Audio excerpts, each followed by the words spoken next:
Hello दोस्तों, मैं Mahesh Kushwaha career classes में आपका बहुत बहुत स्वागत है।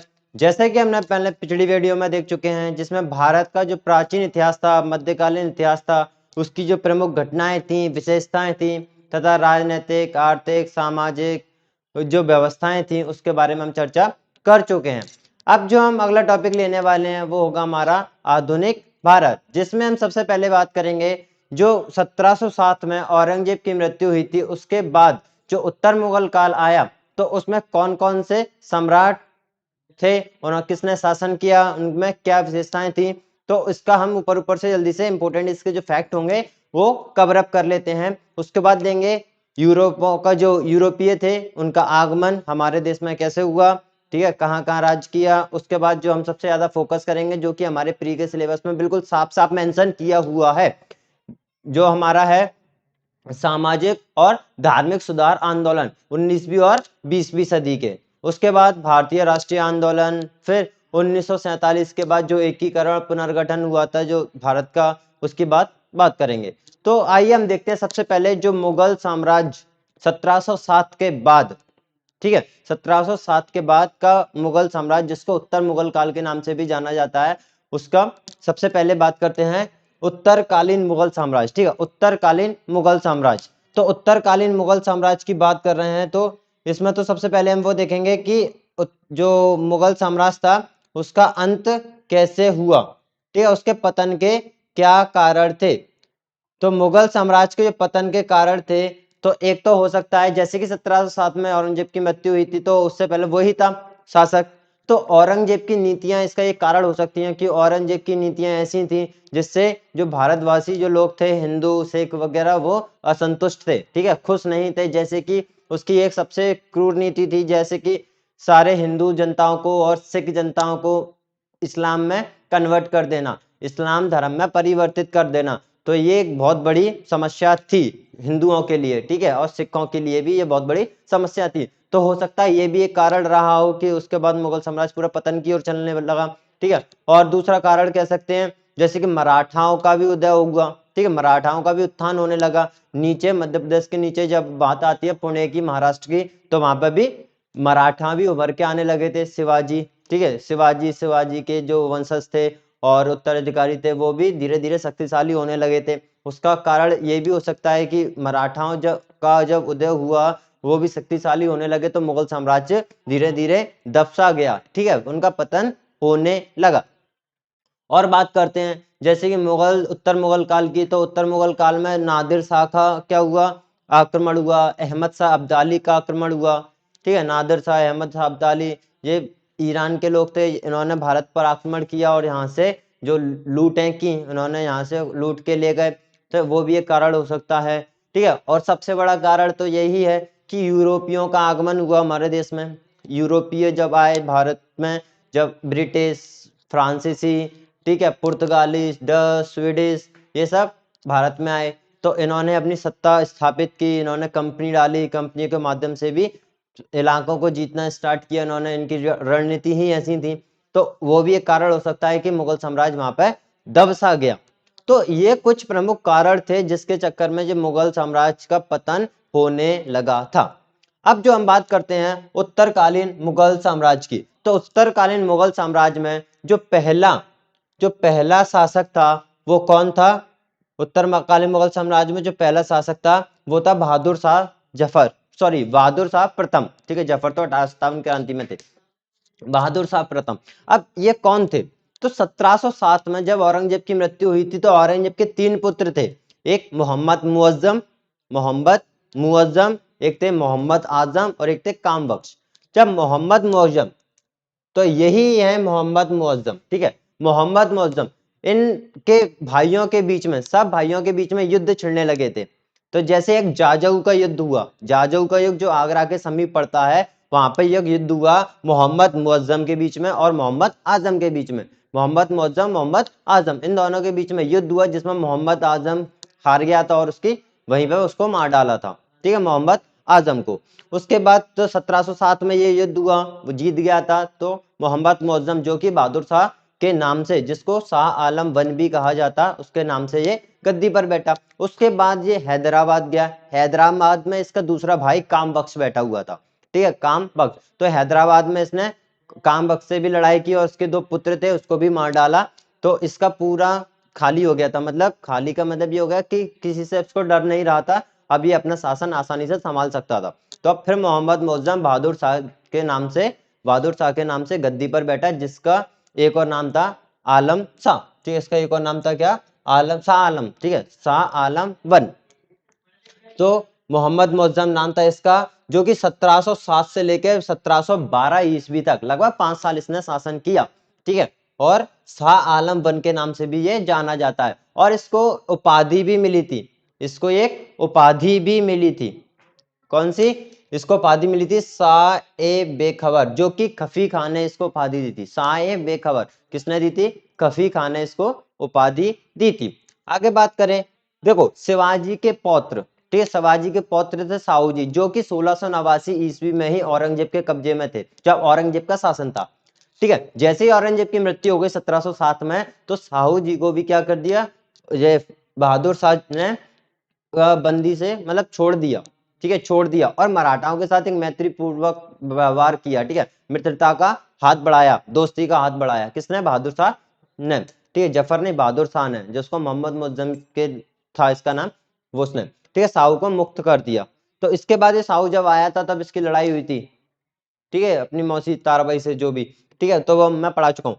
अब इसके समय में ही, इसके समय की बात करें तो बहादुर शाह जफर के समय में ही बंदा सिंह बहादुर, जो कि सिख का एक नेता था, कह सकते हैं गुरु गोविंद सिंह जी का एक अच्छा शिष्य मान सकते हैं इनको, तो ये थे बंदा सिंह बहादुर, इन्होंने सरहिंद पर कब्जा कर लिया था, ठीक है, लड़ाई करके सरहिंद पर कब्जा कर लिया था, लेकिन 1 साल तक ये कब्जा रहा था 1700, ठीक है दोस्तों। तो जो बंदा सिंह बहादुर थे, जो सिख नेता थे, इनको क्या किया, इन्होंने सरहिंद पर कब्जा कर लिया, लेकिन लगभग 1 साल तक ही ये कब्जा कर रहा। 1710 में इन्होंने सरहिंद पर कब्जा किया और 1 साल तक ही इनका कब्जा रहा। 1711 में फिर से सरहिंद मुगलों के कब्जे में आ गया, ठीक है। और बात करें बहादुर शाह की मृत्यु जो हुई थी, वो हुई थी 27 फरवरी 1712, 27 फरवरी 1712 में ये इनकी मृत्यु हो गई थी। तो 1707 से 1712 तक ही सिंहासन पर बैठे थे, ठीक है, सम्राट के रूप में।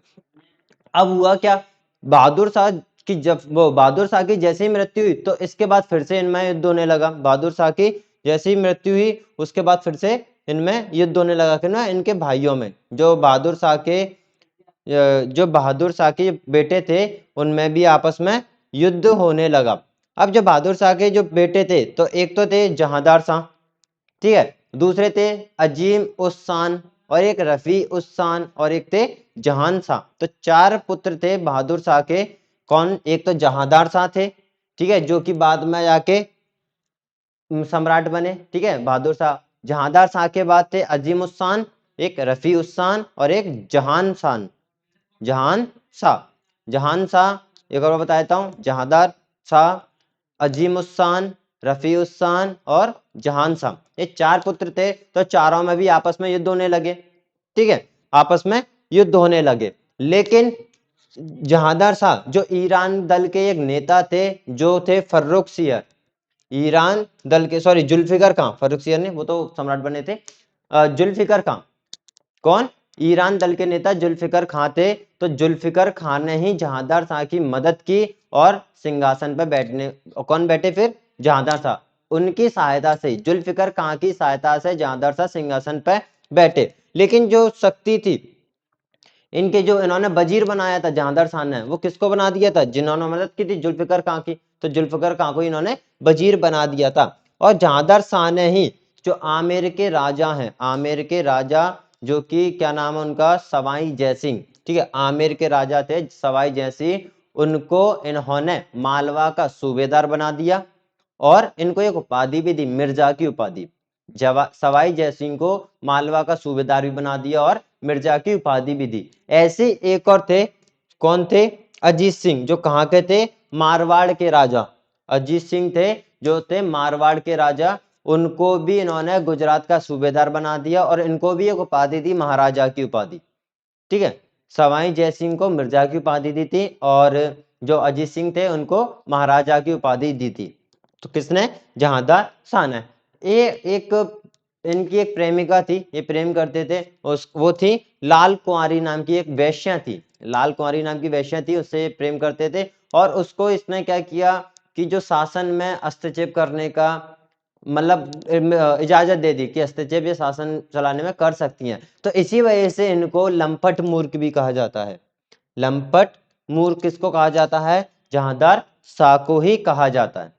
अब जैसे जैसे शाहदार शाह ने थोड़ा बहुत शासन किया, ये नौ के ज्यादा कुछ खास काम थे नहीं, तो जैसा जहांदार शाह के बाद, जहांदार शाह के बाद, एक सेकंड दोस्तों,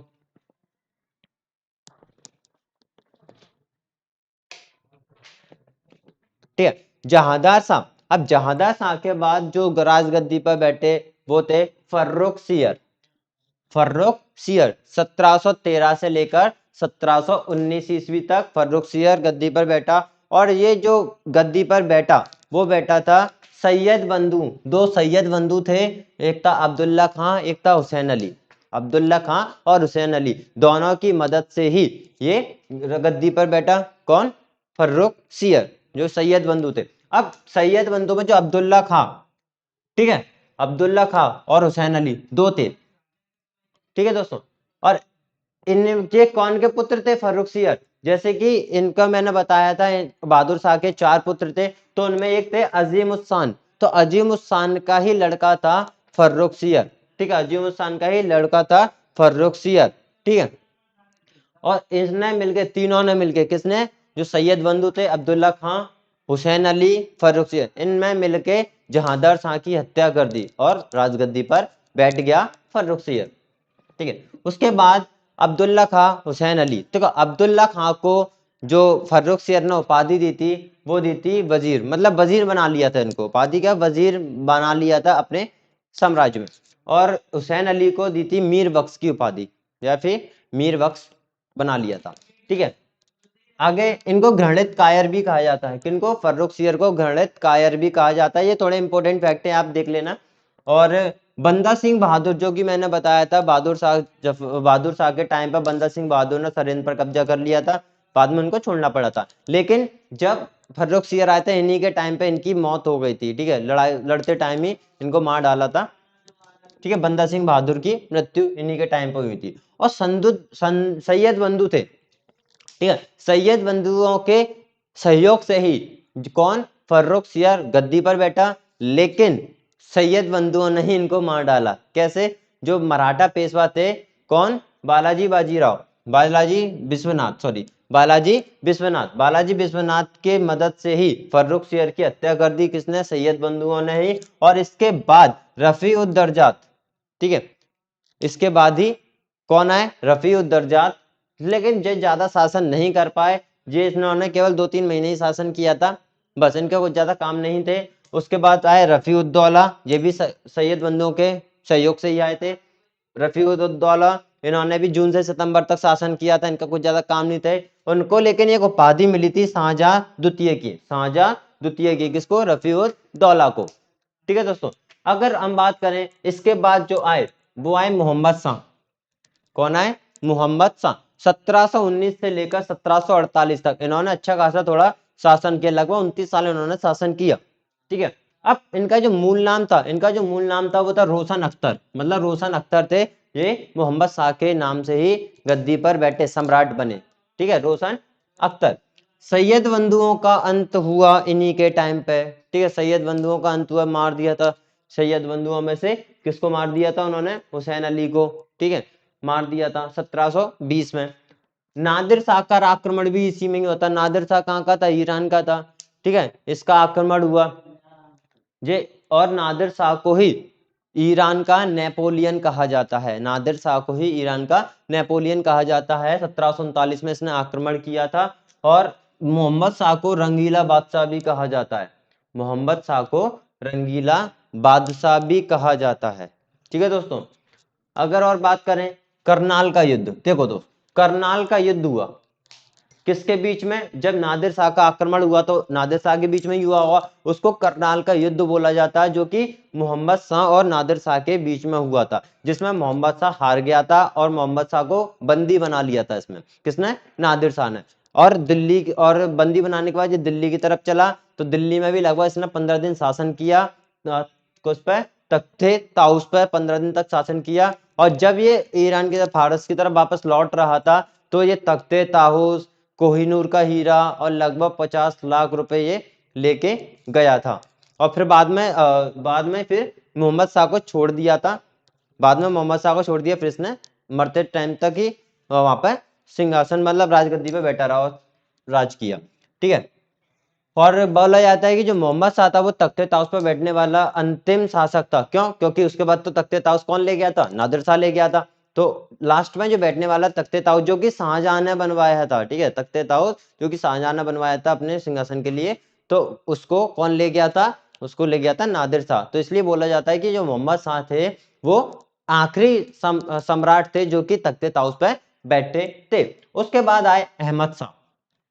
उसके बाद आए अहमद शाह। जब 1748 में उसकी मृत्यु हो गई मोहम्मद शाह की, तब 1748 में अहमद शाह है और 1754 तक ये शासन करते रहे सम्राट के रूप में। अब अहमद शाह अब्दाली का आक्रमण भी इन्हीं के टाइम हुआ था। अहमद शाह अब्दाली का आक्रमण 1748 में हुआ था। ठीक है, ये भी ईरान से आए थे, ईरान से अहमद शाह अब्दाली, ठीक है, अफगानिस्तान से। अब अफगानिस्तान के थे ये, इस पर शासन करते थे अफगानिस्तान पे। तो अहमद शाह अब्दाली जो आक्रमण हुआ था 1748 ईस्वी में हुआ था पंजाब के क्षेत्रों में, पंजाब सिंध के क्षेत्रों में। और उसके बाद 1700 पहले, लेकिन पहले आक्रमण में इनको हार का सामना देखना पड़ा था। फिर 1749 में हुआ। ऐसे ऐसे इन्होंने लगभग 7 बार भारत पर आक्रमण किया। किसने? अहमद शाह अब्दाली ने। अहमद शाह अब्दाली ने 7 बार आक्रमण किया। और जिसका सबसे फेमस युद्ध था वो था 1761 का पानीपत की तीसरी लड़ाई, जो कि मराठाओं के खिलाफ हुई थी। इसके बाद ही मराठा इसमें हार गए थे और इनको थोड़ा बहुत ही ज्यादा मुश्किल हुई थी और मराठा पतन की ओर चला गया था। उसके बाद मराठा साम्राज्य में ऐसा कोई बचा नहीं था जो कि अच्छे लेवल पर पहुंच सके, क्योंकि इसमें बहुत क्षति हुई थी इनको। ठीक है।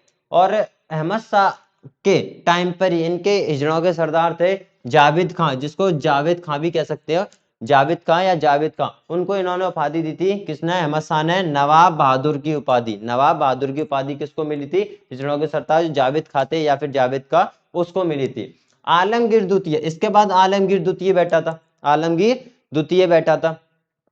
अब जैसे कि अहमद शाह जब जा रहा था, दिल्ली से वापस लौट के जा रहा था, तब इसने अहमद शाह ने ही आलमगीर को ही सम्राट के रूप में गद्दी पर बिठाया। तो 1754 से 1758, ठीक है, 4 साल लगभग इन्होंने शासन किया। इनको अजीमुद्दीन भी कहा जाता है, अजीमुद्दीन, और ये आलमगीर द्वितीय के नाम से भी जानते हैं। ठीक है। इनका एक सेनापति था इमादुल मुल्क, इमादुल मुल्क, उसका एक मंत्री। तो इमादुल मुल्क की कठपुतली जैसा ही था, मतलब जो वो बोलता था वो ये करता था, ज्यादा कोई अच्छा शासक नहीं था ये। ठीक है। 1757 में दिल्ली से लौटते समय, बताया था ना जैसे कि 1757 में जब दिल्ली से लौट रहा था, तब इसने आलमगीर द्वितीय को ही क्या बना दिया? अहमद शाह अब्दाली ने आलमगीर द्वितीय को ही शासक बना दिया था। तो दोस्तों ये था थोड़ा सा मुगल सम्राट के बारे में। अगर हम इसके बाद भी बात करें और, तो इसके बाद जो बैठे, इसके बाद कौन बैठे थे? जैसे कि अहमद शाह आ गया, अहमद शाह के बाद भी आलमगीर द्वितीय, सॉरी, आलमगीर, मोहम्मद शाह के बाद आलमगीर द्वितीय हो गया। ठीक है। आलमगीर द्वितीय के बाद जो हमारे सम्राट आए वो आए शाह आलम द्वितीय। कौन? शाह आलम द्वितीय। तो जैसे ही 1758 में ये मर गए तो शाह आलम द्वितीय आए। मैं बता देता हूँ यहाँ पर ही वैसे ही। अगर आपको स्क्रीनशॉट पहले लेना है तो आप इसका स्क्रीनशॉट ले लो, मैं इसके बाद बताता हूँ। ठीक है। तो यहाँ पर इसके बाद शाह आलम द्वितीय आए।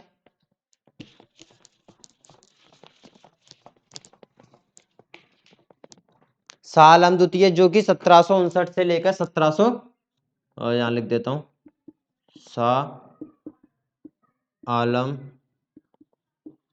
द्वितीय जो कि 1759 से लेकर 1759 से लेकर 1806 ईस्वी तक, क्योंकि पहले ये हट गए थे, फिर दोबारा से मराठाओं के मदद से बैठे, फिर हट गए थे, तो ऐसे लगभग इन्होंने 1806 ईस्वी तक शासन किया।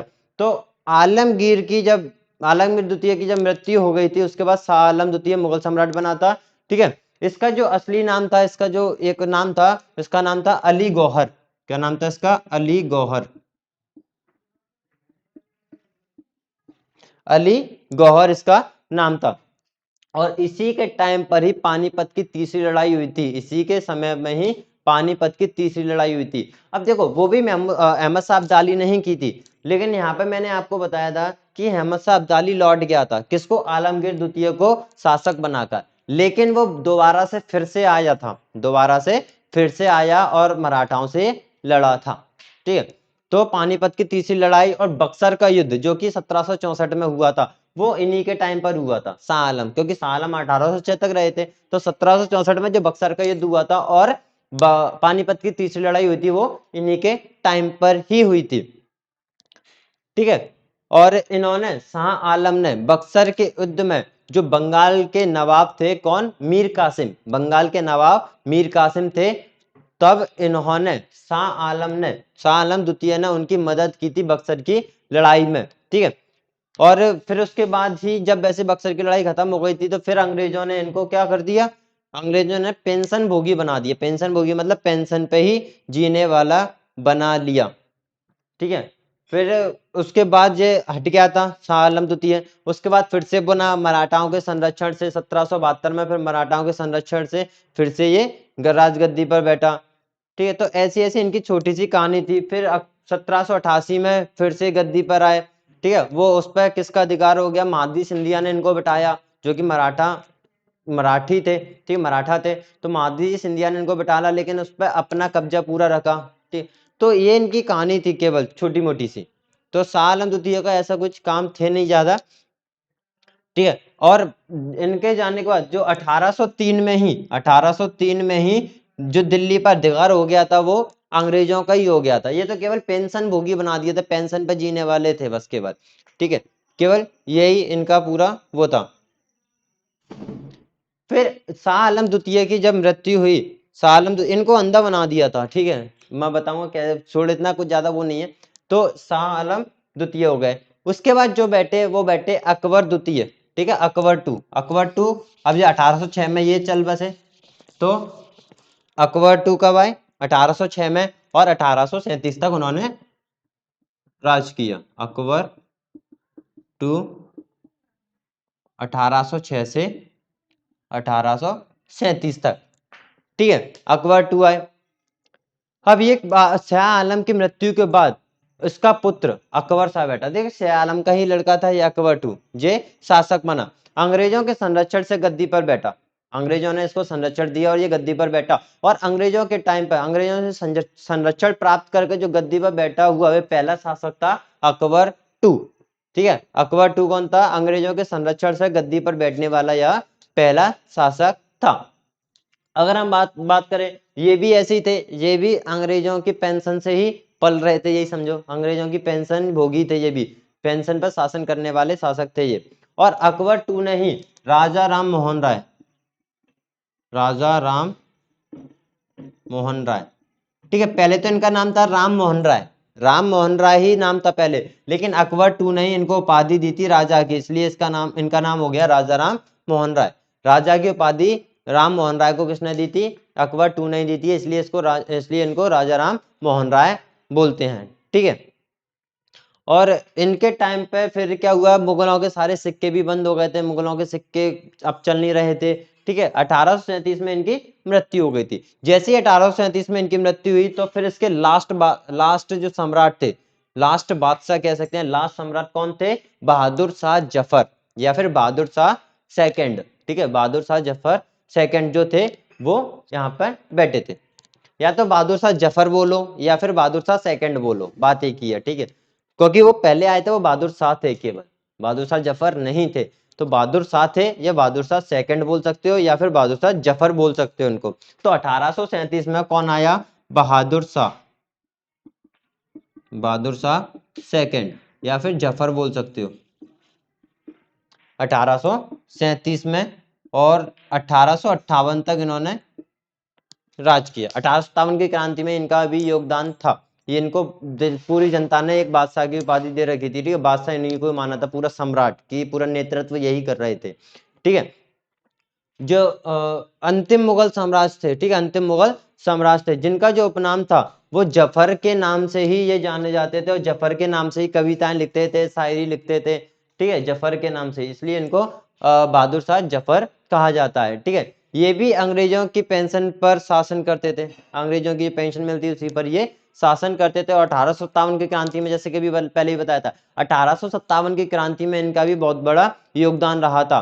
ठीक है, मोहम्मद शाह इनको सम्राट घोषित कर दिया था पूरी जनता ने, और इन्हीं के नेतृत्व में 1857 की क्रांति हुई। लेकिन बाद में क्या किया, अंग्रेजों ने इनको बंदी बना लिया, बहादुर शाह जफर को, और रंगून भेज दिया, और इनके लड़के थे उनको मार डाला था। तो इनका वंश वहीं खत्म हो गया, आखिरी सम्राट यही थे, और इनको रंगून भेज दिया था, वहां पर ही इनकी मृत्यु हो गई थी।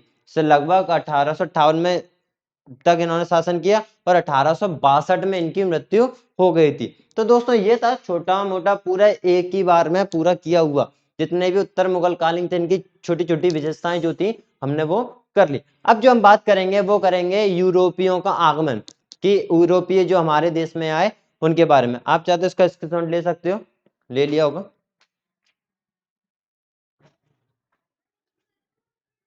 अब दोस्तों बात करते हैं हम, जैसे कि भारत में जो यूरोपीय आए थे, सबसे पहले हम जानते हैं कि पुर्तगाली आए थे, उसके बाद डच आए थे। तो एक एक करके सभी का छोटा छोटा सा इंट्रो लेते जाते हैं, क्योंकि हमारे सिलेबस में तो ज्यादा कुछ है नहीं है। उसके बाद हम सीधे आएंगे मैसूर के युद्ध पे, जो कि अंग्रेजों का बहुत बड़ा मतलब अधिकार के टाइप में, क्योंकि वहां उसके बाद ही सबसे ज्यादा अधिकार अंग्रेजों का हो गया। बंगाल पे आएंगे, बंगाल एक बहुत अच्छा समृद्ध राज्य माना जाता था, वहां पर भी इन्होंने अधिकार कर लिए। तो सीधे मैसूर और बंगाल को कवर करेंगे, फिर सीधे आएंगे हम 1857 की क्रांति पे। उसके बाद देखते हैं कि आगे क्या पढ़ना है। तो हम बात करते हैं यूरोपियों का आगमन। ठीक है, यूरोपियों का आगमन।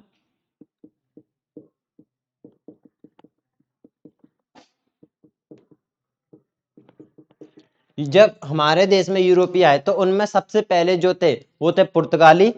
सबसे पहले कौन आए थे, पुर्तगाली आए थे। पुर्तगाली के बाद कौन आए, डच आए। ठीक है, एक एक करके सभी को ले लेंगे। डच, डच लोग आए थे। फिर डच के बाद आए थे कौन, डच के बाद आए थे हमारे ब्रिटिश।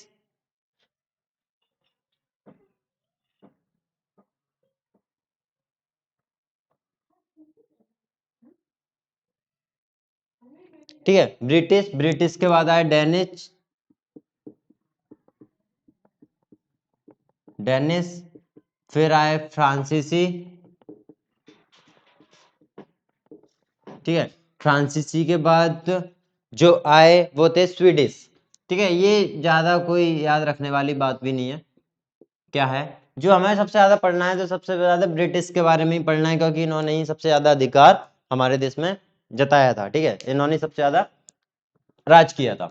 तो सबसे पहले अगर हम पुर्तगाली की बात करें, तो पुर्तगाली में जो सबसे पहला जो यात्री था जो समुद्री मार्ग से आया था वो था Vasco D gamma. Vasco D gamma, जो कि 17 मई, कब आया था Vasco D gamma, Vasco D gamma 17 मई 1498 ईस्वी में।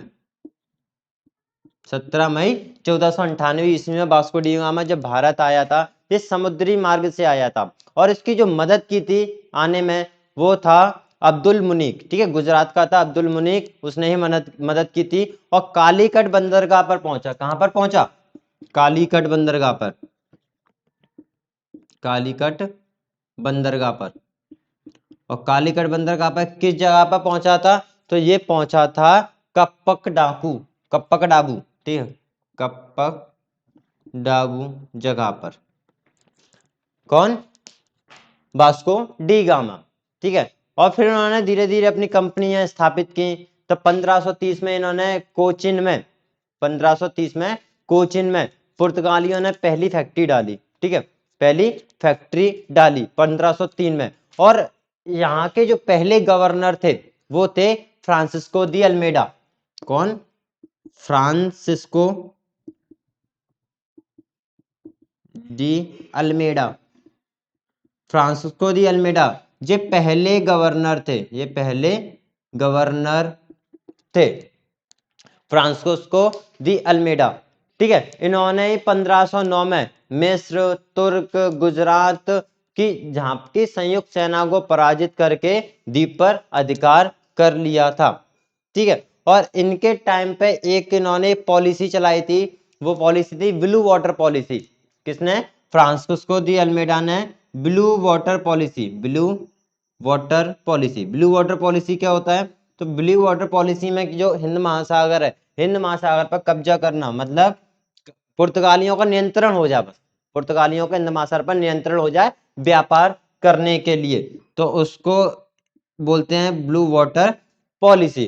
तो यह पॉलिसी हिंद महासागर के जो व्यापार पर, हिंद महासागर का जो व्यापार होता था उस पर पुर्तगाली नियंत्रण स्थापित करने के लिए ये एक पॉलिसी थी।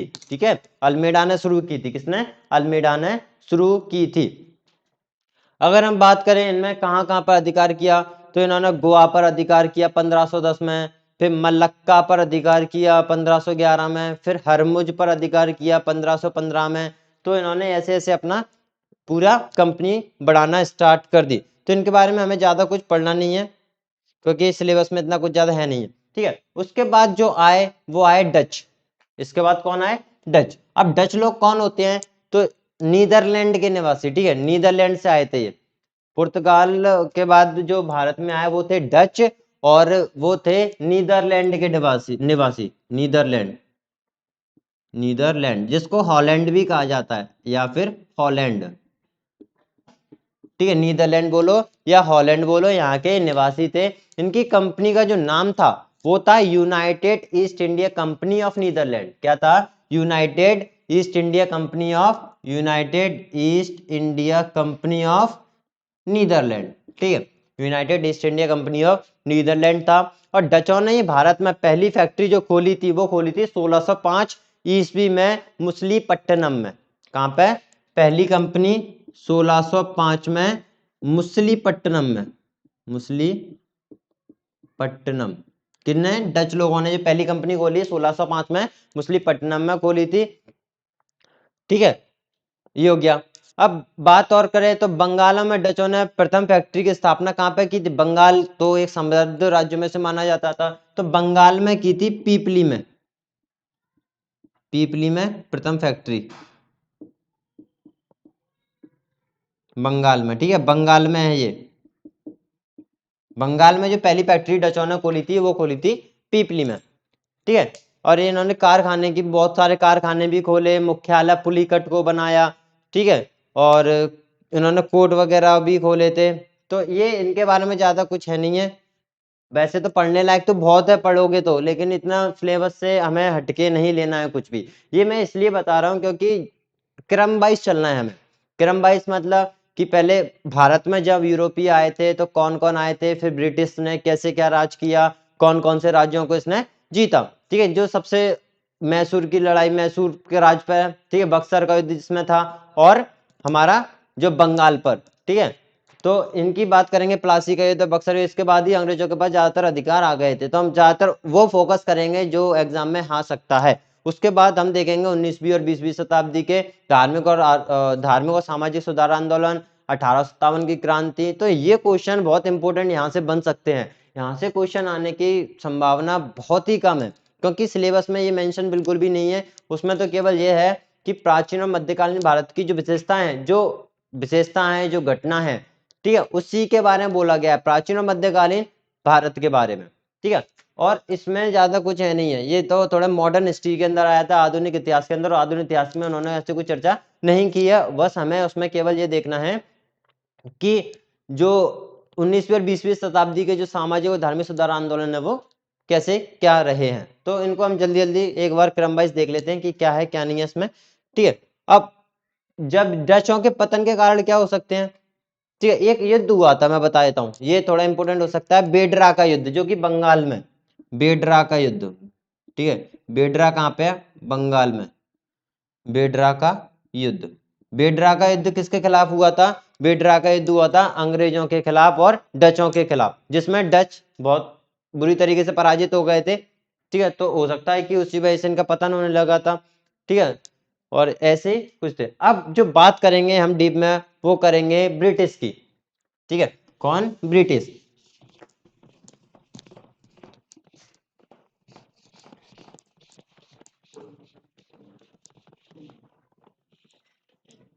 तो ब्रिटिश लोगों की बात करें तो सबसे पहले 1599 ईस्वी में, 1699 ईस्वी में व्यापारियों के एक समूह में the governor and company of, देखो मैं पूरा बोलूं तो पूरा बड़ा है, आप लिखना चाहो तो लिख सकते हो।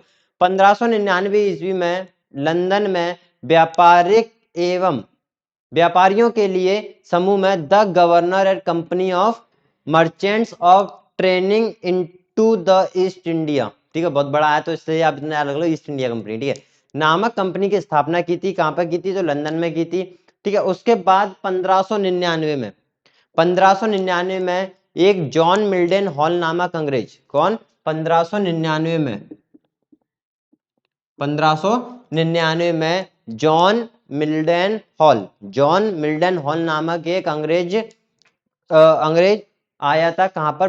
भारत में, जो कि समुद्री रास्ते से नहीं आया था, वो स्थल मार्ग से आया था, मतलब रोड वाइज, ठीक है, रोड से होते हुए आया था। और सबसे पहली बार जो ब्रिटिश ईस्ट इंडिया कंपनी, मतलब पूर्वी देशों के साथ जो व्यापार करने की जो अनुमति दी गई थी, वो 1600 ईस्वी में, किसने? 1600 ईस्वी में महारानी एलिजाबेथ, ठीक है, महारानी एलिजाबेथ प्रथम पहली थी, महारानी एलिजाबेथ प्रथम ने ही पूर्वी देशों के साथ व्यापार करने की अनुमति दी थी। और वो व्यापार केवल 15 वर्षों तक के लिए ही दी थी, और वो समुद्री मार्ग से ही व्यापार कर सकते थे। समुद्री मार्ग पर व्यापार करने के लिए 15 वर्षों के लिए महारानी एलिजाबेथ ने ही क्या दी थी? अनुमति दे दी थी। अब धीरे धीरे और आगे बढ़े तो जेम्स प्रथम, ठीक है, जेम्स पहले थे, उनके दूत आए, ठीक है, जेम्स प्रथम के दूत आए। जेम्स प्रथम कहाँ थे? ब्रिटेन में थे, इंग्लैंड में थे, वहां से दूत आए। जो पहले आए वो थे कैप्टन हॉकिंस। पहले कौन थे? Captain Hawkins.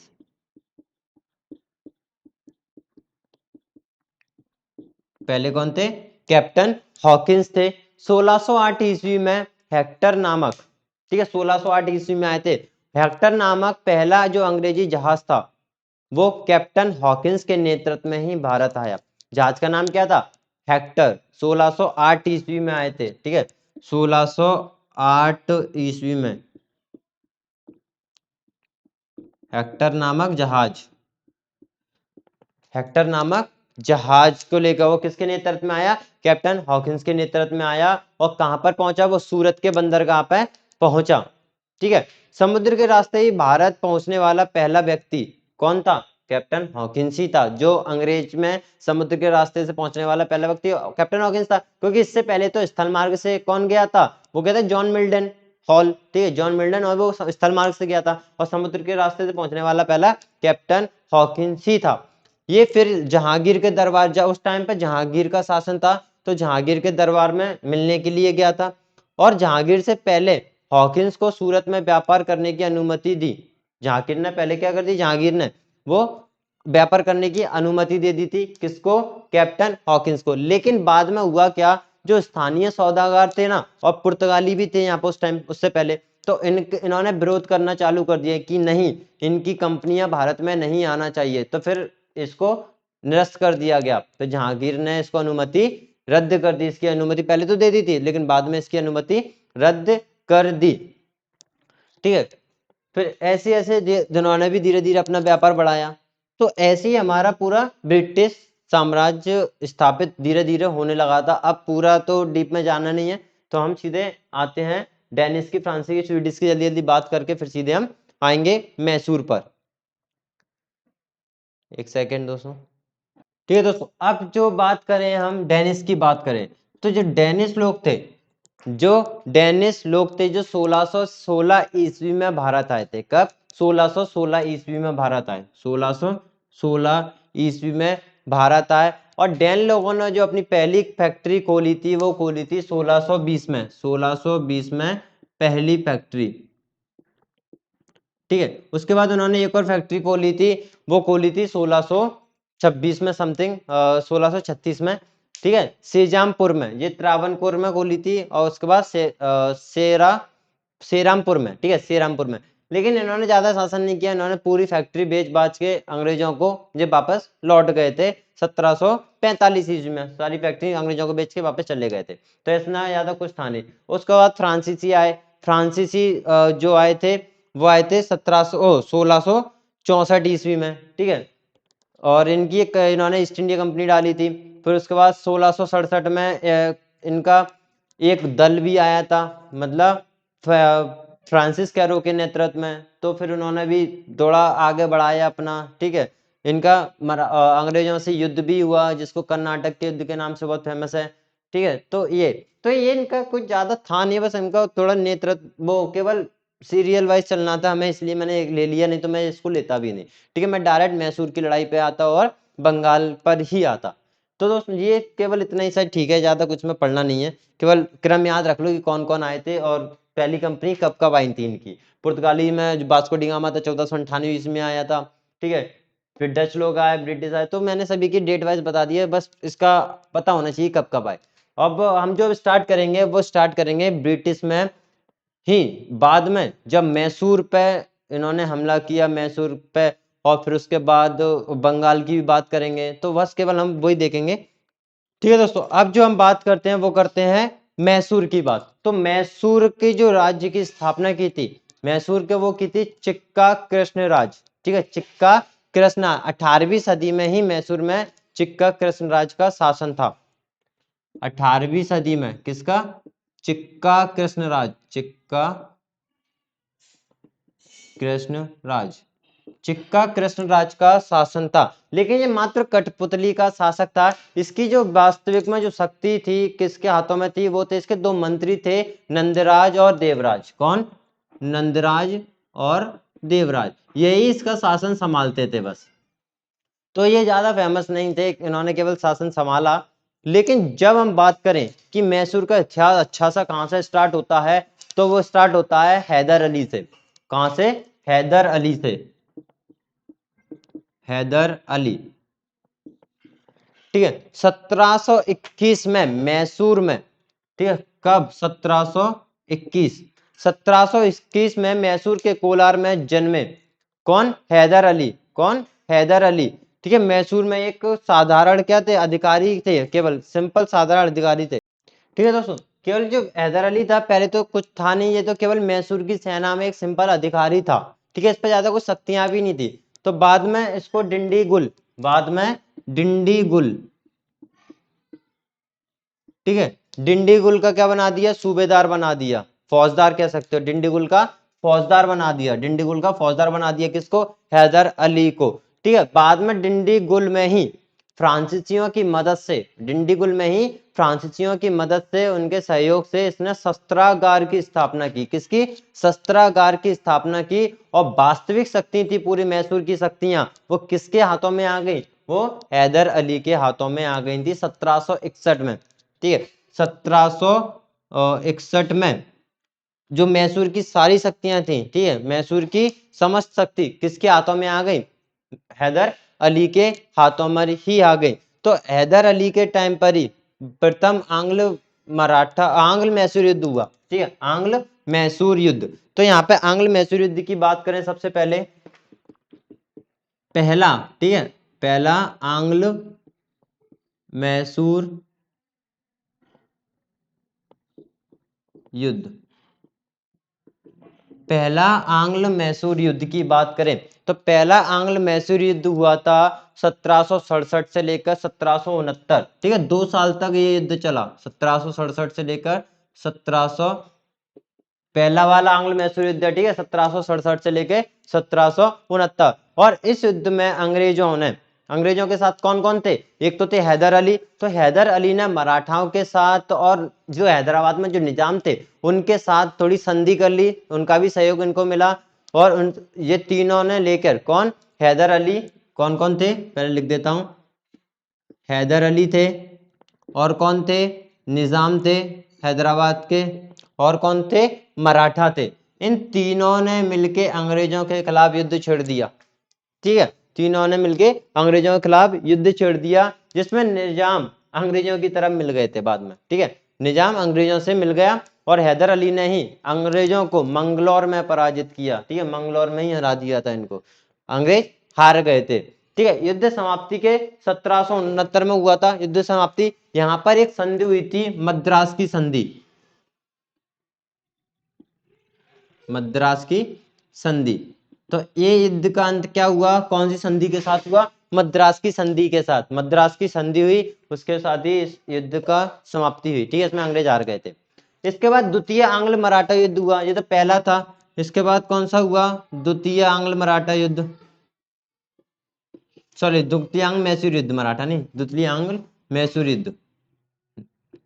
तो ये हुआ था ये हुआ था 1780 से लेकर 1784 तक, 4 साल तक ये युद्ध चला। ठीक है, हैदर अली ने पुनः अंग्रेजों के विरुद्ध मराठा और निजाम को फिर से तैयार किया, उनके साथ फिर संधि की, जो पहले किया था हैदर अली, निजाम और मराठा थे। इसके बाद फिर से इन्होंने, हैदर अली ने क्या किया, मराठा और निजाम से फिर संधि की और फिर से उनके खिलाफ, अंग्रेजों के खिलाफ युद्ध छेड़ दिया। तो 1780 में हैदर ने कर्नाटक पर आक्रमण कर दिया। 1780 में हैदर ने क्या किया? कर्नाटक पर आक्रमण कर दिया और द्वितीय आंग्ल मैसूर युद्ध की शुरुआत वहीं से हो गई थी। ठीक है, तो वहीं से शुरुआत हो गई थी। और इसमें जो अंग्रेज के जनरल थे वो थे वैली। ठीक है, अंग्रेज के जनरल थे वैली, उनको पराजित कर दिया था, परास्त कर दिया था। इसमें भी क्या हुआ फिर? वही, यही जीते कौन मैसूर में? हैदर अली। तो हैदर अली ने जो अंग्रेज के उस टाइम पे जो जनरल थे कौन, वैली, उनको परास्त कर दिया था। ठीक है दोस्तों, अब फिर बात आती है इसके बाद 1781 में। तो 1781 में हैदर अली एवं आयरकूट, ठीक है, हैदर अली और आयरकूट, ठीक है, दोनों के बीच में क्या हुआ? पोर्टोनोवा का युद्ध हुआ। पोर्टोनोवा का युद्ध बोला जाता है, वो किसके बीच में हुआ था? हैदर अली और आयरकूट। 1781 में हैदर अली और आयरकूट, कौन सा युद्ध हुआ? पोर्टोनोवा का, पोर्टोनोवा का युद्ध हुआ हैदर अली और आयरकूट के बीच में, जिसमें हैदर अली की क्या हो गई? हार हो गई। हैदर अली हार गया था। ठीक है, हैदर अली हार गया था। तो 1782 में हैदर अली ने फिर से अंग्रेज सेना को परास्त किया। 1782 में, क्योंकि 1784 तक चला था, लेकिन पहले ये हार गया था किससे? आयरकूट से हैदर अली। बाद में फिर अंग्रेजों से फिर लड़ा 1782 ईस्वी में। 1782 में अंग्रेजों से लड़ा। ठीक है, अंग्रेजों से लड़ा तो अंग्रेजी सेना को परास्त कर दिया, परंतु युद्ध में ये घायल हो गया था और इसके बाद ही 7 दिसंबर 1782 में ही इसकी मृत्यु हो गई। किसकी? हैदर अली की। 1782 में मृत्यु हो गई थी हैदर अली की। अंग्रेजों से लड़ते टाइम पे ही ये घायल हो गया था और इसमें इसकी मृत्यु हो गई थी। अब मृत्यु के बाद इसका लड़का था टीपू सुल्तान। ठीक है, जब ये मर गया था, हैदर अली की मृत्यु के बाद 1784 तक हैदर अली के पुत्र टीपू ने ही युद्ध का ये जारी रखा। 1784 तक चला था ना, 1782 में तो हैदर अली मर गया था, उसके बाद आया टीपू सुल्तान। तो टीपू सुल्तान ने ही युद्ध को जारी रखा और 1784 में ही जब ये युद्ध समाप्त हो रहा था, तो 1784 में ही इसने एक संधि की, जिसको मंगलौर की संधि कहा जाता है, उसके साथ ही युद्ध की समाप्ति हुई। ठीक है, तो यहां पर लिख देना मंगलौर की संधि। मंगलौर की संधि किसमें हुई थी? वो हुई थी द्वितीय आंग्ल मैसूर युद्ध। मंगलौर की संधि द्वितीय आंग्ल मैसूर युद्ध में ही मंगलौर की संधि हुई थी, जो कि टीपू सुल्तान ने की थी अंग्रेजों के साथ। तो अब टीपू सुल्तान आ गया है। ठीक है, तो टीपू सुल्तान कब आया? 1782 में, और 1799 तक टीपू सुल्तान ने राज किया। तो यहाँ पर मैं डाल देता हूँ ये। उसके बाद कौन आ गया? टीपू सुल्तान। टीपू सुल्तान, ठीक है, टीपू सुल्तान आया 1782 से और 1799 तक। ठीक है, हैदर अली की मृत्यु के बाद कौन आया? टीपू सुल्तान आया 1782 में, यही गद्दी पर बैठा, मैसूर की गद्दी पर। ठीक है, और इसको ही सुल्तान की उपाधि मिली थी। पहले सुल्तान नहीं था, इसी को ने क्या किया? सुल्तान की उपाधि धारण कर दी। टीपू ने खुद ही सुल्तान की उपाधि धारण कर दी और इसने नई मुद्राएं चलवाई। ठीक है, नए माप तौल का मतलब इकाई, जैसे कि मापने की कोई भी चीज होती है ना, वो दूसरी चलवाई, नई चलवाई। ठीक है, तो इसी ने ही चालू किए थे। और इसी ने ही जो सिक्के ढलवाए थे ना, तो सिक्कों पर हिंदू देवी देवताओं के चित्र अंकित करवाए। ठीक है, हिंदू देवी देवताओं के चित्र किसने? सिक्कों पर टीपू सुल्तान ने ही अंकित करवाए थे। और इस पर जो बर्थ लिखी रहती है, नीचे डेट लिखी रहती है, वो अरबी भाषा में लिखी रहती थी। ठीक है, और ये अपना शासन संभाल रहे थे। वो कैसे संभाल रहे थे? टीपू प्रथम जो था वो भारतीय शासक का जिसने अपना प्रशासन यूरोपीय प्रशासन के आधार पर निर्मित किया था। ठीक है, इसी नहीं, तो ये इसमें हो गया। अगर हम बात करें इसने क्या और क्या किया, तो टीपू ने फ्रांसीसी सैनिकों से मदद ली थी हैदर अली ने। तो फ्रांसीसी सैनिकों के अनुरोध पर ही श्रीरंगपट्टनम में जोकोविन क्लब की स्थापना की थी। कहाँ पे? श्रीरंगपट्टनम में। श्रीरंगपट्टनम में जोकोविच क्लब की स्थापना। ठीक है, और इसका ये सदस्य भी रहा था। जोकोविच क्लब का सदस्य टीपू सुल्तान था। श्रीरंगपट्टनम में इसकी स्थापना हुई थी। और इसने एक टीपू ने मैसूर एवं फ्रांसीसी की मित्रता के लिए स्वतंत्रता का वृक्ष भी लगवाया। ठीक है, स्वतंत्रता का वृक्ष, ये इंपॉर्टेंट फैक्ट है इसलिए बताते जा रहा हूं। का वृक्ष किसके लिए लगवाया था? ठीक है, मैसूर और फ्रांसीसी की मित्रता की प्रतीक के लिए एक स्वतंत्रता का वृक्ष भी लगवाया था। ठीक है, और इसने एक नौसेना का भी गठन किया था। नौसेना ये बोर्ड का गठन 1796 ईस्वी में। नौसेना, ठीक है, नौसेना का गठन किया था। नौसेना बोर्ड का, नौसेना बोर्ड का गठन 1796 में किया था।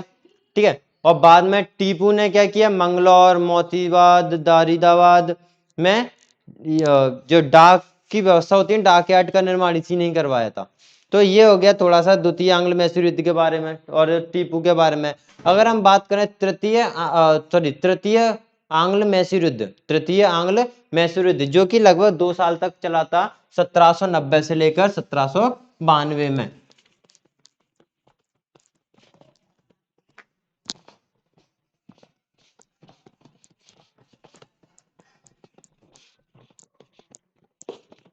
तृतीय आंग्ल मैसूर युद्ध 1790 से लेकर 1792 में चला था। यह युद्ध किसमें हुआ था? अंग्रेज, निजाम और मराठाओं एवं टीपू के मध्य लड़ा गया। मैं लिख, वही चल रहा है। तृतीय आंग्ल मैसूर युद्ध कब हुआ था? 1790 से लेकर 1792 ईस्वी तक। ठीक है, ये किस किस के बीच में हुआ था? आंग्ल मतलब अंग्रेजों के बीच में तो हुआ ही होगा। और मैसूर में कौन कौन थे? वही थे, निजाम, मराठा और टीपू सुल्तान। फिर से तीनों में फिर से युद्ध चला। ठीक है, अंग्रेजी सेना तो अंग्रेजी जो सेना थी उसका नेतृत्व मजबूत था, इनसे तो ज्यादा ताकतवर था। ठीक है, और इसी के कारण टीपू सुल्तान हार गया था, टीपू सुल्तान पराजित हो गया था। और 1792 में टीपू एवं अंग्रेजों के बीच एक संधि हुई थी, उसको बोलते हैं श्रीरंगपट्टनम की संधि। इसमें क्या हुई थी? श्रीरंगपट्टनम की संधि किसके बीच में? टीपू तथा अंग्रेजों के बीच में। टीपू तथा अंग्रेजों के बीच में श्रीरंगपट्टनम की संधि हुई थी, टीपू इसमें हार गया था। उसके बाद चतुर्थ आंग्ल मैसूर युद्ध की बात करें, ठीक है, चतुर्थ आंग्ल मैसूर युद्ध, तो जो चतुर्थ आंग्ल मैसूर युद्ध हुआ था वो हुआ था 1799 में। कब हुआ था? 1799 में। अब अंग्रेजों ने पुनः निजाम एवं मराठाओं से संधि कर ली। अंग्रेजों ने निजाम और मराठाओं से संधि कर ली। क्यों? क्योंकि ये किसका साथ दे रहे थे? ये टीपू का, हैदर अली का साथ दे रहे थे। तो इन्होंने क्या किया, अंग्रेजों ने कि निजाम और मराठाओं के साथ संधि कर ली। और अंग्रेजी सेना का नेतृत्व जो किया था उस टाइम पर चतुर्थ आंग्ल मैसूर युद्ध में, वो किया था बेलेजली ने। ठीक है, बेलेजली, हैरिस और स्टुअर्ट ने। किसने? बेलेजली, हैरिस और स्टुअर्ट ने किया था। किसका? अंग्रेजी सेना का जो नेतृत्व चतुर्थ आंग्ल मैसूर युद्ध में। ठीक है दोस्तों, और 4 मई 1799 ईस्वी को ही टीपू का जो युद्ध हुआ, किसमें? चतुरांग मैसूर 1799 में। कब? 4 मई 1799। इसमें टीपू की क्या हो गई? मृत्यु हो गई। टीपू इसमें मारा गया एवं मैसूर की गद्दी पर आइयार वंश के शासक कृष्ण राय को बिठा दिया गया। अब टीपू मर गया तो इस पर किसको बिठाया गया? आइयार वंश का बालक था कृष्ण राय, उसको बिठा दिया गया था। ठीक है, तो ये चारों युद्ध यहाँ पर हो गए। तो इसमें ज्यादा कुछ था नहीं, केवल चारों युद्ध के बारे में देखना था कि कौन कौन सी इनमें संधि हुई है। ठीक है, चारों युद्ध में कौन कौन सी संधि हुई है, कब कब हुए थे, किस किस के बीच में हुए थे, केवल हमने यहाँ पे ये देख लिया। अगर हम बात करें मैसूर के बाद बंगाल की, क्योंकि हम जानते हैं कि बंगाल एक बिल्कुल समृद्ध राज्यों में से एक था। ठीक है, यहाँ पर अंग्रेजों का अधिकार करना बहुत ज्यादा जरूरी था, अगर सत्ता स्थापित करना थी उनको तो इन्होंने चालें चली। ठीक है, अलग अलग चालें चली और अलग अलग आइडिया अपनाए अपने अलग अलग तरीके से कि बंगाल को जीतने का प्रयास किया। तो हम बात करते हैं यहाँ पर बंगाल की। ठीक है, तो बंगाल की बात करें तो 1701 ईस्वी में औरंगजेब ने मुर्शिद कुली खां को बंगाल का सूबेदार बनाया। पहले कौन था, मुर्शिद कुली खां। मुर्शिद कुली खां को किसने बनाया था, 1701 में औरंगजेब ने केवल सूबेदार बनाया था। ठीक है, मुर्शिद कुली खां, मैं थोड़ा सा हिस्ट्री बताया था, उसकी वजह यही है।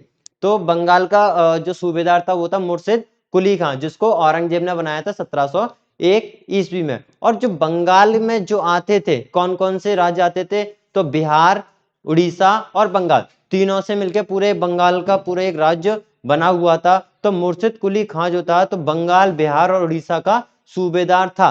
ठीक है, बंगाल का ही अकेला नहीं था, बंगाल, उड़ीसा और बिहार का ही सूबेदार था, क्योंकि उसके अंदर ये तीनों आते थे बंगाल के अंदर।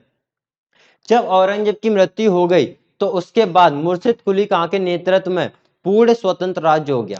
ठीक है, अब औरंगजेब की मृत्यु हो गई तो अब कोई टैक्स वैक्स का वो था नहीं, तो उनके टाइम पे तो वो ने क्या किया, पूरा स्वतंत्र राज्य बना लिया था, किसी का इस पर अधिकार नहीं था। किसने, मुर्शिद कुली खान ने।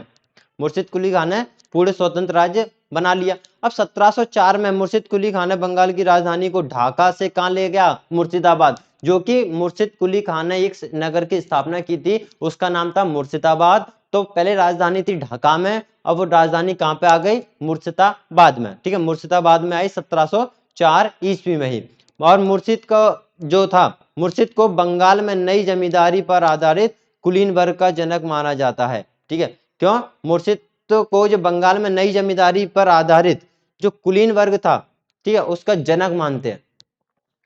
ठीक है, इसने भूमि बंदोबस्त के लिए भी इराजेदारी की प्रथा चलाई थी, और किसानों को दान मतलब वो होता है ना, ब्याज पे पैसा देना, किसानों को ब्याज पे देना, इसकी प्रथा इसने चलाई थी। तो मुर्शिद कुली खां तो यही हो गया था। इसके बाद जो आया वो था सिराजुद्दौला। ठीक है, सिराजुद्दौला की बात करें तो सिराजुद्दौला से पहले अलीवर्दी की बात करूं तो अलीवर्दी खां था। ठीक है, अलीवर्दी खान ने ज्यादा शासन किया नहीं था, लेकिन उसकी जो उसका लड़का भी नहीं था, उसके लड़कियां थी। तो उसकी लड़कियों में सबसे छोटी लड़की का एक पुत्र था सिराजुद्दौला। तो सिराजुद्दौला को ही बंगाल का शासक बनाया गया था। ठीक है, तो 1756 में ही 1756 में कौन आया, सिराजुद्दौला। सिराजुद्दौला कब, 1756 में आया और 1757 तक, एक साल तक रहा। ठीक है, राजगद्दी प्रतिद्वंदी देखो, अब इसमें किस किस का थोड़ा हस्तक्षेप था। एक था शौकत जंग, एक था घसीटी बेगम।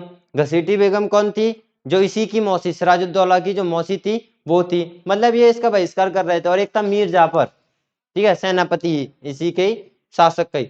तो ये इसको बैठाना नहीं चाह रहे थे, किसको, सिराजुद्दौला को बंगाल की गद्दी पर। तो ये इन्होंने क्या किया, राजगद्दी के प्रतिद्वंदी थे। प्रतिद्वंदी का मतलब कि इससे नफरत करते थे, कि वो सोचते थे हम बैठे हम बैठे। ठीक है, तो घसीटी बेगम को क्या किया इसने, सिराजुद्दौला ने बंदी बना लिया और मीर जाफर को सेनापति के पद से हटा दिया, सेनापति ही था।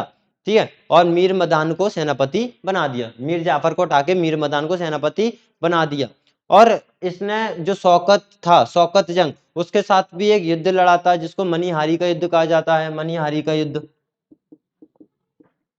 मनिहारी का युद्ध, मनिहारी का युद्ध किस किस के बीच में हुआ था, वो शौकत जंग और सिराजुद्दौला के बीच में हुआ था 1756 में ही। ठीक है, और इसके टाइम पर एक सबसे महत्वपूर्ण घटना थी ब्लैक होल घटना। कौन सी घटना थी, ब्लैक होल घटना थी। एक सेकेंड,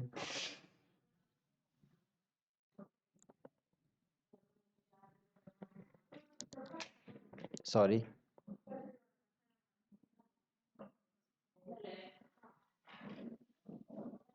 ठीक है। इनके टाइम पर एक बहुत ही महत्वपूर्ण घटना घटी, सिराजुद्दौला के टाइम पर ही वो घटी, क्या इन्होंने ही करवाई थी, वो थी ब्लैक होल घटना।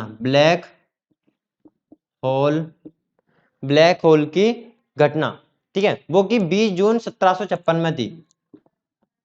20 जून 1756 ब्लैक होल घटना। इस घटने में क्या हुआ था, इस घटना में हुआ था जो 146 जो अंग्रेज थे उनको बंदी बना लिया गया था एक छोटे से कमरे में। वो कमरा था 18 बाई 14 फुट कह सकते हो, 18 बाई 14 फुट का, ठीक है, 18 बाई 14 10 का था, 18 बाई 14 फुट का एक कमरा था। उसमें 146 अंग्रेजों को बंदी बना लिया गया। इसमें बच्चे भी थे, औरतें भी थी, ठीक है। और एक रात के लिए जब सुबह खोल के देखा था तो सारे अंग्रेज मर चुके थे, केवल 23 जिंदा थे, 23 जिंदा थे, ठीक है। दम घुटने से इनकी मृत्यु हो गई, कोई छोटा सा कमरा था। तो उसी को ही कह देते हैं ब्लैक होल घटना, ठीक है, ब्लैक होल त्रासदी, यही घटना थी। इसमें 140 अंग्रेज अधिकारियों को बंदी बना लिया था, सब मर गए थे, 23 बचे थे, ठीक है। और इसने ही ये युद्ध लड़ा, किसका, प्लासी का युद्ध, प्लासी का युद्ध, सिराजुद्दौला ने प्लासी का युद्ध, ये बहुत इंपॉर्टेंट युद्ध था, ठीक है। इसके वजह से अंग्रेजों को और ज्यादा दम मिल गई थी। प्लासी का युद्ध, प्लासी का युद्ध हुआ किसके बीच में, अंग्रेज एवं बंगाल के नवाब सिराजुद्दौला के बीच में, ठीक है। यहां पे लिख देता हूं प्लासी का युद्ध। प्लासी का जो युद्ध हुआ वो कब हुआ था, 1757 में, 23 जून अंग्रेज अधिकारियों को और ज्यादा गुस्सा आ गया था ना, क्योंकि ब्लैक होल जब घटना घटी थी उसमें अंग्रेज मारे गए थे, ठीक है। तो इससे अंग्रेजों को और ज्यादा गुस्सा आ गया, तो इन्होंने एक युद्ध लड़ा, प्लासी का युद्ध, 27 जून 1757 ईस्वी में, जो कि अंग्रेज और सिराजुद्दौला के बीच में लड़ा गया था। तो अंग्रेज सेना का नेतृत्व उस टाइम पे कौन कर रहा था, क्लाइव, ठीक है, कौन कर रहा था, क्लाइव। पहले तो प्लासी का युद्ध किसके बीच में हुआ था, अंग्रेज वर्सेस सिराजुद्दौला, अंग्रेज और सिराजुद्दौला के बीच में हुआ था। और जो नेतृत्व कर रहा था अंग्रेजों की तरफ से वो कौन थे, क्लाइव थे, ठीक है, क्लाइव कर रहा था, ठीक है। और इसने युद्ध जब लड़ा तो इसमें सिराजुद्दौला हार गया था, और वो किस वजह से, इसका जो सेनापति था पहले, हटा दिया था इसने बाद में, वो था मीर जाफर। तो मीर जाफर ने क्या कर दिया, इसके साथ धोखा कर दिया। तो मीर जाफर के वजह से ही क्या हुआ, ये सिराजुद्दौला हार गया था, ठीक है। तो अंग्रेज वो कि बहुत सारे राजद्रोही थे जो कि अंग्रेज की सेना में मिले थे, इस चक्कर में ये हार गया था। लेकिन मुख्य कारण सिराजुद्दौला मीर जाफर का बताया जाता है, ठीक है। नवाब की सेना के वफादार सिपाही कौन थे, मीर मदान और मोहनलाल। जैसे बताया था मीर मदान सेनापति बनाया था, और एक था मोहनलाल। तो ये दो बहुत ही ज्यादा इसी के सेनापति थे सिराजुद्दौला के। इन्होंने बिल्कुल अंत तक युद्ध में लड़े थे, ठीक है, अंत तक लड़ते रहे और वीरगति को प्राप्त हो गए। और इसने क्या किया, जो सिराजुद्दौला की भी हत्या हो गई थी, इसमें हत्या कर दी थी, ठीक है। और जब षड्यंत्र के दौरान युद्ध जीत गए थे अंग्रेज, तो उन्होंने क्या किया, 28 जून 1757 को ही मीर जाफर को बंगाल का नवाब घोषित कर दिया। बंगाल का नवाब कौन बन गया, मीर जाफर। क्यों, क्योंकि इसने अंग्रेजों की मदद की थी। जब ये हार गया तो बंगाल का नवाब किसको बना दिया था, मीर जाफर को बना दिया। और मीर जाफर कब रहा था बंगाल में, अगर मीर जाफर की बात करें तो 1757 तक ये रहा था, 1757 से लेके 1760 तक मीर जाफर रहा था। मीर जाफर के समय से बंगाल में कंपनी किंग मेकर की भूमिका निभाने लगी। किंग मेकर मतलब कि अब उसी का ही दायित्व हो गया, अब वो ही सब संभाल सकती है, क्योंकि ये तो मात्र कठपुतली मात्र था, क्योंकि अंग्रेजों का कहना ये मानता रहता था, ठीक है, अंग्रेजों का कहना मानता रहता था, तो इसको ज्यादा कोई वो नहीं था। और कोई टैक्स मैक्स जो लगते थे पहले, तो वो अंग्रेजों को नहीं देना पड़ते थे। तो इसलिए बंगाल में कंपनी किंग मेकर की भूमिका निभाने लगी, कि वहां का किंग कौन बन गया था, वो अंग्रेज बन गए थे। तो कंपनी किंग मेकर की भूमिका निभाने लगी थी। और बंगाल की नवाबी प्राप्त करने के उपलब्ध में, ठीक है, बंगाल की जब नवाबी उपलब्ध प्राप्त की किसने, मीर जाफर ने, तो कंपनी को 24 परगना की जागीरदारी प्रदान कर दी और अंग्रेजों को अनेक पुरस्कार प्रदान किए, ठीक है।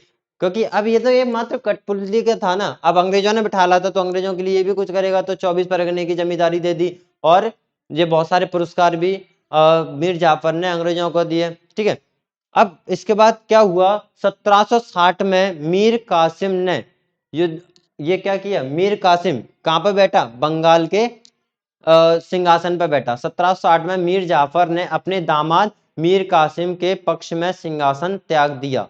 ठीक है, इसी का दामाद था, मीर जाफर का दामाद कौन था, मीर कासिम, मीर कासिम, मीर कासिम। ठीक है, इसने शाह आलम द्वितीय ने इसकी मदद की थी लड़ाई में, बताऊंगा, इसमें युद्ध हुआ था बक्सर का युद्ध। तो मीर कासिम को बंगाल का नवाब बना दिया और ये रहा था 1760 से लेकर 1760 से लेकर 1764 तक समथिंग। ठीक है, 1764 तक या इतना ही समथिंग रहा था। तो आप देख लेना इसको एक और बार। मीर कासिम को बैठा दिया था। अब मीर कासिम ने राजधानी पहले कहाँ थी, मुर्शिदाबाद में थी। पहले राजधानी कहाँ थी, मुर्शिदाबाद में थी। किसने की थी, मुर्शिद कुली खान ने की थी। अब मुर्शिदाबाद से इसने राजधानी बना ली मुंगेर। राजधानी कहाँ बना ली इसने, मुंगेर में। राजधानी कहाँ हो गई इसकी, मुंगेर में बना ली। और मीर कासिम ने ही राजस्व प्रशासन में व्याप्त अत्याचार रोकने का ही प्रयास किया। ठीक है, इस टाइम पे बहुत ज्यादा अत्याचार हो रहे थे, अंग्रेजों के अत्याचार हो रहे थे, लेकिन ये अच्छा एक नवाब साबित हुआ था और इसने बहुत ही ज्यादा अत्याचारों को रोकने का बहुत ही ज्यादा प्रयास किया था। ठीक है, और इसने मीर कासिम ने सैनिकों की संख्या में भी वृद्धि की। ठीक है, और यूरोपीय ढंग से प्रशिक्षित किया, मतलब जो यूरोपीय थे उनसे भी लड़ने का बहुत ज्यादा प्रयास किया, उनकी बातें नहीं मानता था ये भी, और इसने अपनी सेना को भी बढ़ाना चालू किया। मतलब एक अच्छा काम करने लगा था ये, और दब के नहीं रहना चाहता था, जैसे कि मीर जाफर रह रहा था अंग्रेजों से दबकर, ये नहीं रहना चाह रहा था। ठीक है, और मीर कासिम ने आंतरिक व्यापार पर जो सभी प्रकार के शुल्कों को वसूली थी वो बंद करवा दी। वसूली करते थे ना, तो उसने बंद करवा दी। ठीक है, और फिर बाद में हुआ क्या, जब 1763 तक रहा था शायद ये 1763। ठीक है, 1763 में, जुलाई 1763 में कंपनी ने मीर कासिम को अपदस्थ कर मीर जाफर को पुनः नवाब बना दिया। अब अपदस्थ कर मतलब हटा दिया। ठीक है, हरा दिया, हटा दिया, और मीर जाफर को दोबारा बना दिया, क्योंकि ये क्या कर रहा था, ये अंग्रेजों के विरुद्ध जा रहा था और मीर जाफर नहीं जा रहा था, तो मीर कासिम को फिर से हटा दिया गया था। और उसके बाद हम बात करें, इसमें बक्सर का युद्ध हुआ, जो कि बहुत ही फेमस युद्ध माना जाता है। किसके लिए, अंग्रेजों के लिए, क्योंकि अंग्रेजों को इन्हीं युद्धों के बाद से, कौन से, प्लासी का युद्ध और बक्सर के युद्ध के बाद से ही थोड़ी पूरी ताकत अंग्रेजों के हाथ में आ गई थी। तो बक्सर का जो युद्ध हुआ वो हुआ था 1764 में। प्लासी का युद्ध तो भी हो गया यहाँ पे, और बक्सर के युद्ध की बात करें, धीरे धीरे अंग्रेज थोड़े शक्तिशाली बनते जा रहे थे। यहाँ पे बक्सर का युद्ध,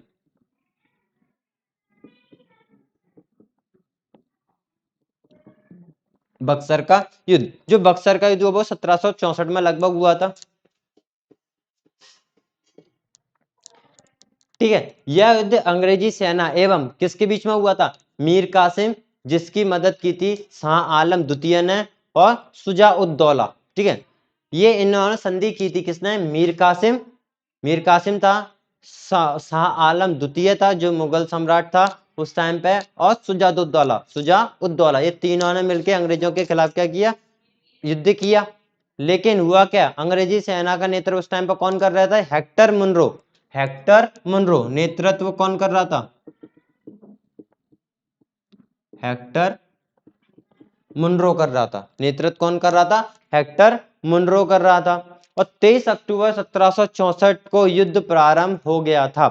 23 अक्टूबर 1764 को युद्ध प्रारंभ हुआ, और युद्ध में अंग्रेजों को जीती हुई परिणाम क्या मिला, जीत हुई। ठीक है, अंग्रेजों की जीत हो गई थी उस टाइम, और परिणाम स्वरूप बंगाल, बिहार और उड़ीसा पर कंपनी का पूर्ण रूप से जो प्रभुत्व था वो स्थापित हो गया, और अवध अंग्रेजों का क्या बन गया, एक के कृपा पात्र बन गया। मतलब अंग्रेजों के हाथ में पूरे अधिकार आ गए थे। ठीक है, अंग्रेजों के पास पूरे अधिकार आ गए थे प्लासी और बक्सर के युद्ध की लड़ाई के बाद। और 5 फरवरी 1765 को मीर जाफर की मृत्यु के बाद कंपनी ने इसके प्रमुख, जो इसके पुत्र थे, मीर जाफर का जो पुत्र था नजमुद्दौला, उसको अपने संरक्षण में नवाब बना दिया। अब तो अंग्रेजों का ही शासन चलने लगा था ना, क्योंकि मीर जाफर के बाद वो आएगा, अब तो अधिकार अंग्रेजों के ही हो गए थे। ठीक है, तो ये होने लगा था वहां पर। तो ये था थोड़ा बहुत बक्सर का युद्ध। बक्सर का युद्ध किसके बीच में हुआ था? अंग्रेजों के बीच में। मीर कासिम, शाह आलम और जो सुजाउद्दौला था उनके बीच में हुआ था। इसमें इनकी हार हो गई थी, ठीक है, अंग्रेज जीत गए थे। और इसी जीत के बाद ही जो बंगाल पर जो अधिकार हो गया वो किसका हो गया? अंग्रेजों का हो गया। और जब मीर जाफर मरा था 1765 ईस्वी में, तब इसके लड़के को बना दिया था नजमुद्दौला को उसका बंगाल का शासक, जो कि अंग्रेजों के कहने पर ही चलता था वो भी, ठीक है। तो ये पूरा हो गया था। अगर हम आगे और बात करें, अगर यहाँ पे थोड़ी और बात करें हम, तो बंगाल में द्वैध शासन, द्वैध शासन का मतलब क्या है? द्वैध शासन, द्वैध शासन, तो ये बंगाल में द्वैध शासन होने लगा था। कैसे? द्वैध शासन का जनक किसको कहा जाता है? लियोनेल कार्नेस्को, ठीक है, लियोनेस कार्नेस्को। तो इतना कुछ वो नहीं है, ध्यान रख लेना थोड़ा सा।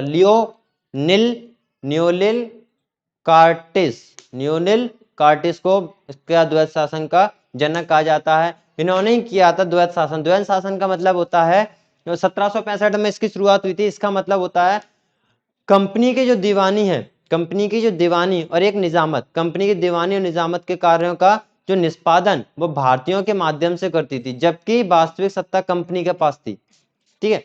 केवल दीवानी अलग वसूलते थे और निजामत अलग वसूलते। निजामत का मतलब होता है जो सैन्य शक्ति होती है, पुलिस कर्मचारी का जो न्याय का काम होता है, पुलिस का जो काम होता है वो निजामत का होता है। और दीवानी का मतलब होता है जो राजस्व वसूलने का जो काम होता था वो अलग। तो दोनों को अलग अलग भारतीय करते थे, और जिनकी जो वास्तविक सत्ता थी वो कंपनी के पास ही थी, ठीक है। तो इसको बोलते हैं द्वैध शासन। तो दोस्तों ये हो गया मैसूर का बंगाल का। अब जो हम स्टार्ट करेंगे वो करेंगे 1857 की क्रांति, और उसके बाद हम चलेंगे जो धार्मिक सुधार आंदोलन थे, सामाजिक सुधार आंदोलन थे, उसकी चर्चा करेंगे। तो दोस्तों ये वीडियो में केवल इतना ही, नहीं तो वीडियो बहुत लंबी खिंच जाएगी। अभी मैं आपसे विदा लेता हूँ।